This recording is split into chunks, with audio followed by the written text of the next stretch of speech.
शहर है नवाबों का, जहां पर भारतीय जनता पार्टी पिछले कई दशक से राज कर रही है।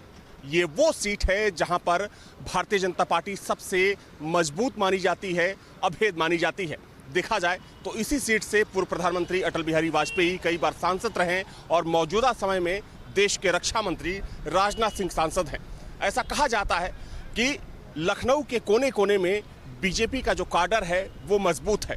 वैसे में एक बड़ी बात यह है कि इस बार लखनऊ के दिल से क्या निकलने वाला है, लेकिन कहा जाता है कि लखनऊ में वही होगा जो बीजेपी चाहेगी। ये वो इलाका है जहां पर कभी पूर्व प्रधानमंत्री अटल बिहारी वाजपेयी बैठकी किया करते थे और इस जगह को कहते हैं चौक, जो बीजेपी का सबसे मजबूत गढ़ कहें या किला कहें माना जाता है। और माना जाता है कि बीजेपी यहाँ पर किसी को भी उतार दे तो वो चुनाव जीत सकता है। हालांकि इस चुनाव में जो सबसे बड़ा फैक्टर है वो फैक्टर है मोदी फैक्टर। तो आज इसी मुद्दे पर बात करेंगे। चूँकि इस वक्त मैं पुराने लखनऊ में हूँ और यहाँ के तमाम जो युवा हैं, नौजवान हैं, मेरे साथ मौजूद हैं। उनसे बात करते हैं कि आखिर प्रधानमंत्री मोदी को लेकर जो चर्चाएं पूरे देश में चल रही हैं, चूँकि विपक्ष का ये नारा है कि मोदी हटाओ देश बचाओ, लेकिन जिस तरीके से लोकप्रियता पिछले 10 सालों में बढ़ी है प्रधानमंत्री नरेंद्र मोदी की, उसको लेकर ये लोग क्या सोचते हैं, उसी पर बात करते हैं। पहला सवाल ये है कि अगर हम पीएम मोदी की बात करें, हालांकि ये जो लोकसभा क्षेत्र है वो रक्षा मंत्री राजनाथ सिंह का है और कहा जाता है कि राजनाथ सिंह के लिए ये सबसे मजबूत गढ़ है। लेकिन अगर हम पीएम मोदी की बात करें तो आपको क्यों लगता है, चूँकि बीजेपी नारा दे रही है 400 पार, आप लोगों को लगता है कि नरेंद्र मोदी दोबारा वापस आएंगे? देखिए बिल्कुल, नरेंद्र मोदी जी तिबारा प्रधानमंत्री बनने जा रहे हैं, इसमें किसी को संशय नहीं होना चाहिए। जिस प्रकार से 2014 में जब मोदी जी ने देश की कमान संभाली थी, उस समय हमारे भारत देश के अंदर 74 एयरपोर्ट हुआ करते थे, आज 150 की संख्या में एयरपोर्ट मौजूद है। उस समय 2014 में जब मोदी जी ने कमान संभाली तो 7 एम्स हुआ करते थे, आज 22 एम्स हैं। जिस प्रकार से मोदी जी ने जब कमान संभाली तो उत्तर प्रदेश के अंदर ही मात्र 4 से 5 एयरपोर्ट थे, आज 21 एयरपोर्ट उत्तर प्रदेश के अंदर हैं। हमारे लखनऊ के अंदर माननीय राजनाथ जी की प्रेरणा से, राजनाथ जी के संघर्ष से एक टर्मिनल 3 का भी निर्माण हो चुका है, उसमें भी बहुत जल्द उद्घाटन होने जाएगा। जिस प्रकार से आपने देखा कि शिक्षा के क्षेत्र में मोदी जी ने नई शिक्षा नीति लागू की, साथ में 400 यूनिवर्सिटी हुआ करती थी, आज 1100 यूनिवर्सिटी हैं। जिस प्रकार से आप इंफ्रास्ट्रक्चर को, रोडों को देख लीजिए, रोड जो 96,000 किलोमीटर थी, जो हमारे हाईवेज थे, वो आज करीबन 1.5 लाख किलोमीटर के हाईवे हो चुके हैं। जो ग्रामीण सड़कें करीबन 1 लाख कुछ की किलोमीटर की थी, वो आज 4.5 लाख किलोमीटर की रोडें बन चुकी हैं।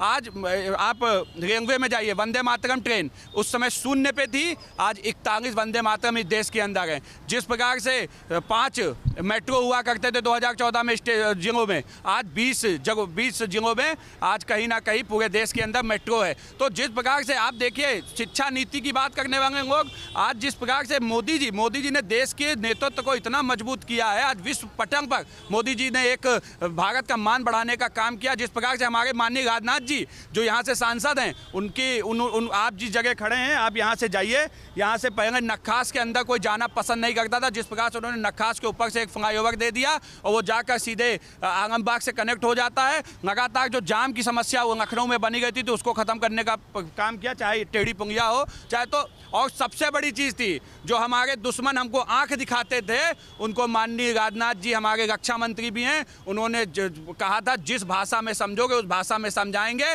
और उन्हीं के नेतृत्व में देखिए आज किस प्रकार से, आज भी सुबह मैं देख रहा था न्यूज़ में कि चीन को भी फटकार लगाने का काम राजनाथ जी ने किया। इससे पहले यहाँ के विदेश मंत्रियों, रक्षा मंत्रियों जाके वहाँ गंगबैया मिलाते थे, लेकिन पहली बार देश के अंदर ऐसे रक्षा मंत्री हैं जो आंखों में आंख डालकर विरोधियों को जवाब देने का काम कर रहे हैं। नरेंद्र मोदी नारा दे रहे हैं कि अब की बार 400 पार। नरेंद्र मोदी की अगर बात करें तो क्यों उनको वापस आना चाहिए? उनकी कौन सी योजना आपको पसंद है? उनकी बहुत सारी योजनाएं हैं, जैसे गरीबों के लिए जन कल्याण, उन्हें बहुत सारी योजनाएं दी हैं, जैसे आवास दिया है, शौचालय बनवाया है, और भी सारी योजनाएं हैं जो गरीबों के लिए, जैसे आपका 5 लाख का बीमा कराते हैं। गरीबों के पास जाते थे, कोई बड़ी बीमारी होती थी और जाके इतना इलाज नहीं करा पाते थे, अब जाता है गरीब, अपना मोदी जी का गारंटी है और देता है कार्ड और अपने सारी जो भी बीमारी उसका इलाज कराता है। विपक्ष बोलता है कि मोदी की गारंटी झूठ है, आपका क्या? मोदी गारंटी झूठ तो कहीं से भी नहीं सकती, क्योंकि उस चीज़ का हम लोग सब कुछ देखते हुए आ रहे हैं कि 400 अब की पार तो हम लोग खुद करेंगे। मैं खुद एक आम जनता हूँ और यहाँ सब आम जनता ही खड़ी है, कोई कहीं से आया तो है नहीं पार्टी की तरफ से, तो यही है कि अब की 400 पार है, लखनऊ बोले एक साथ राजनाथ राजनाथ। ठीक है, नरेंद्र मोदी की बात जब होती है तो कहीं ना कहीं अगर हम बात करें तो चूंकि पिछले 10 सालों में नरेंद्र मोदी की जो लोकप्रियता है वो बहुत ज़्यादा बढ़ी है, लेकिन एक आम नागरिक होने के नाते क्या सोचते हैं नरेंद्र मोदी को लेकर, उनकी लोकप्रियता को लेकर और उनके पूरे कार्यकाल को लेकर? मुझे लगता है जो आज देश में माहौल है ये एकदम राष्ट्रमय हो गया है। ऐसा पहले मैंने कभी नहीं देखा। बहुत सरकारें आई, पहले कांग्रेस की सरकार थी, मतलब जो इस समय राष्ट्रहित है, मतलब अगेन पार्टी भी देखिए वो एक तरीके राष्ट्र का झंडा उठा के खड़ी हुई है, तो इनकी मजबूरी बन गई है। मोदी जी ने एक जो बताया कि हमारे लिए पार्टी सेकेंडरी है, देश प्रथम है, तो ये जो एक चीज़ है ये लोगों को अट्रैक्ट कर रही है कि भाई हम यहाँ कमाने खाने नहीं आए हैं, हम पहले अपने देश को देखेंगे, बाद में पार्टी है। नरेंद्र मोदी की अच्छी बातें क्या लगती हैं आपको? देखिए, ऐसा है, देश को पहली बार एक ऐसा प्रधानमंत्री मिला है जो कि देश के विकास के लिए अपना जीवन इन्होंने समर्पित कर दिया है। आज देखा जाए तो उनके दशकों से उन्होंने कोई छुट्टी नहीं ली है, देश के लिए लगातार काम कर रहे हैं। और आज जो विरोधी हैं वो सब चित हो चुके हैं, उनके पास मोदी जी की बुराई करने के लिए तो कुछ है ही नहीं, क्योंकि वो बुराई करेंगे क्या, क्योंकि उनके पास उठाने के आज कोई हमारे ऊपर किसी भी कोई भ्रष्टाचार का आरोप लगाने के लिए उनके पास में कोई आरोप नहीं है। वो सिर्फ इस बात से विपक्ष परेशान रहता है कि मोदी जी ने दाढ़ी क्यों बड़ी कर ली, मोदी जी किस कलर का कोट क्यों पहन रहे हैं, मोदी जी सूट क्यों पहन रहे हैं, मोदी जी कहाँ क्यों जा रहे हैं, वहाँ क्यों जा रहे हैं, मोदी जी गरीबों की बात क्यों कर रहे हैं। मोदी जी इसी चीज़ों से विपक्ष आज परेशान है। और राहुल गांधी जी जो अपने आप को ख्वाब देख रहे हैं देश के प्रधानमंत्री बनने का, तो वो ख्वाब देखते रहें। ख्वाब देखना अच्छी बात है, उनका अधिकार है ख्वाब देखना, लेकिन वो बन नहीं सकते हैं क्योंकि देश की जनता ने उनको रिजेक्ट कर दिया है।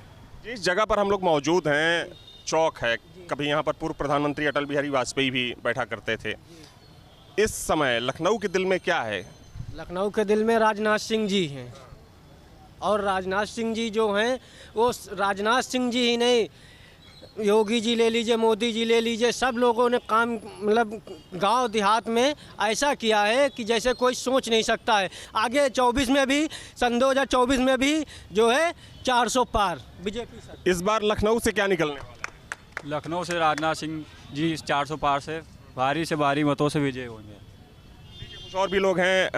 अगर हम बात करें तो देखिए ये चौक इलाका है, और देखा जाए तो चूँकि लालजी टंडन का क्षेत्र माना जाता था, हालांकि अगर हम मौजूदा रक्षा मंत्री राजनाथ सिंह की बात करें तो वो यहाँ से सांसद हैं, और माना जाता है कि बीजेपी के लिए सबसे सेफ सीट है। हालांकि बीजेपी का दावा है कि इस बार जो जीत का आंकड़ा होगा वो कहीं ज़्यादा होगा, हालांकि जो विपक्षी हैं वो भी दम भर रहे हैं। देखिए कुछ लोग और भी हैं। ये देखिए ताज़ी लस्सी, चूँकि कहा जाता है कि ये सब जो चाहे हम लस्सी की दुकान की बात करें, ठंडई की जो यहाँ पर दुकानें उनकी बात करें, या फिर जो पूड़ी कचौड़ी की दुकानें हैं वो भी काफ़ी फेमस हैं। क्या नाम है भैया? शिवनाथ चौरसिया।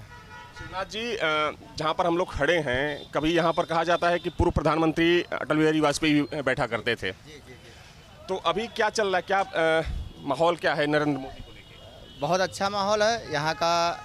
जो माहौल है अटल जी के समय उन्होंने यहाँ की रणनीति रखी, उसका विकास भी बढ़िया हो रहा है, कोई किसी प्रकार की दिक्कत नहीं है। और जो स्वच्छ भारत अभियान चला है उसमें भी बहुत अच्छा वो हिसाब किताब है। अब में और अब में क्या फ़र्क देखते हैं आप? अब तो बिल्कुल मतलब पहले से ज़्यादा क्लीन, ज़्यादा सर्वश्रेष्ठ, ज़्यादा बढ़िया बना हुआ है। बीजेपी 400 पार का नारा दे रही है, आपको ऐसा क्यों लगता है कि नरेंद्र मोदी को दोबारा आना चाहिए? नहीं तो आना चाहिए, लेकिन हम 400 पार का नहीं बता सकते, लेकिन वही आएंगे और देश की तभी सुरक्षा में है। देखिए कुछ और भी लोग हैं, उनसे भी बात कर लेते हैं। क्या नाम है आपका? हमारा नाम विपिन कुमार गुप्ता है। विपिन जी, जिस जगह पर हम लोग खड़े हैं, कभी यहाँ पर पूर्व प्रधानमंत्री अटल बिहारी वाजपेयी भी बैठा करते थे, ठंडई पीने आते थे यहाँ पर, लेकिन अगर अब की बात करें तो इस समय क्या चल रहा है लखनऊ में, और ख़ास तौर पर चौक? भैया हम यहाँ इलाज कराने आए हैं क्वीन मैरी में। जिस हिसाब से हमको व्यवस्था मिल रही है बहुत नंबर 1 की लग रही है।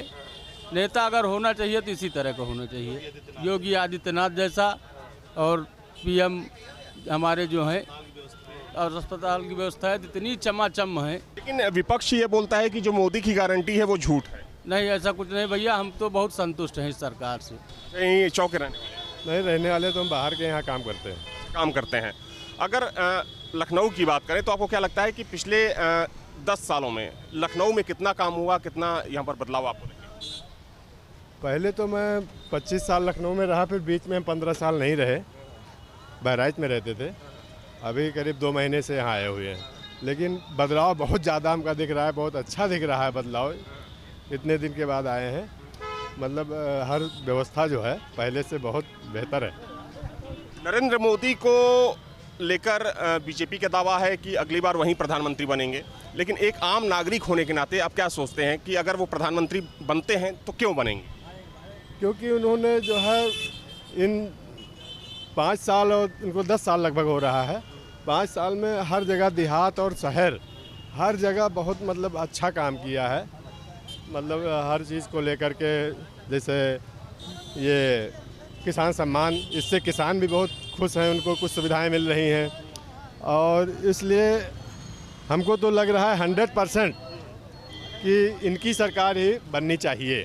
कुछ महिलाएं भी हैं। माता जी क्या नाम है? उषा श्रीवास्तव। यहीं की रहने वाली हैं? हाँ, लखनऊ। चुनाव होने वाला है, पता होगा कौन जीतेगा इस बार, प्रधानमंत्री कौन बनेगा? मोदी है भैया, उन्हीं का राज चल रहा, मोदी चलेंगे। आपको क्या लगता है माता जी, क्यों बनना चाहिए मोदी को प्रधानमंत्री? भाई वो तो सबको दे रहे हैं, हर चीज में अपना नाम चला रहे हैं। हाँ, और क्या है, औरतों को कितनी सुविधा मिल रही है, तो इसीलिए वही चले। महिलाओं के लिए काम कर रहे हैं आपको लगता है? हाँ, महिलाओं के लिए तो कर रहे हैं। कुछ महिलाएं हैं, उनसे भी बात कर लेते हैं। माता जी क्या नाम है आपका? हाँ, प्रीति श्रीवास्तव। प्रीति जी, चुनाव होने वाला है, नरेंद्र मोदी के चुना है, उन्हीं को ही वोट देना है। क्यों?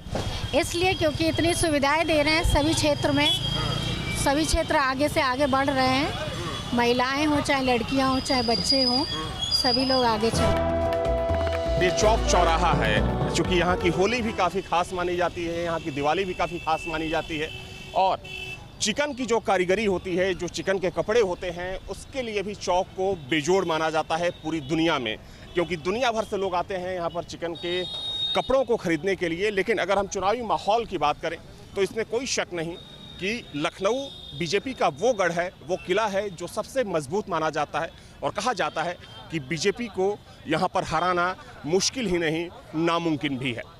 वीडियो जर्नलिस्ट विखान के साथ अविनाश सिंह, न्यूज़ नेशन, लखनऊ।